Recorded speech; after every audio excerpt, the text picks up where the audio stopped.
2026 FIFA ലോകകപ്പിന്റെ Latin American യോഗ്യത round പോരാട്ടങ്ങൾക്ക് കൊടിയിറങ്ങി. 48 ടീമുകൾ മത്സരിക്കുന്ന ലോകകപ്പിൽ ഇതുവരെയായി 18 ടീമുകളാണ് യോഗ്യത നേടിയത്. 10 ടീമുകളുള്ള 18 മത്സരങ്ങൾ ഉൾപ്പെടുന്ന തെക്കൻ അമേരിക്കൻ റൗണ്ടിൽ 2 വർഷത്തെ നീണ്ട കാലയളവിനൊടുവിലാണ് ബുധനാഴ്ച യോഗ്യതാ മത്സരങ്ങൾ അവസാനിച്ചത്.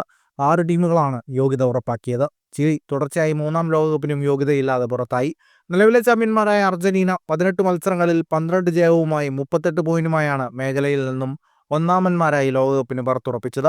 തെക്കൻ അമേരിക്കൻ യോഗ്യതാ മത്സരത്തിൽ 8 ജയവും 8 സമനിലയുമായി ഇക്വഡോർ 2-ാം സ്ഥാനക്കാരായി. കണക്കുകൾ പ്രകാരം 32 പോയിന്റ് ഉണ്ടെങ്കിലും കഴിഞ്ഞ ലോകകപ്പ് യോഗ്യതാ റൗണ്ടിൽ ടീം അംഗത്തിന്റെ ജനനരേഖയിൽ കൃത്രിമത്വത്തിന്റെ പേരിൽ 3 പോയിന്റ് കുറച്ചതോടെ 29 പോയിന്റുമായി ഇക്വഡോർ 2-ാം സ്ഥാനക്കാരായി ഇടം ഉറപ്പിക്കുകയായിരുന്നു.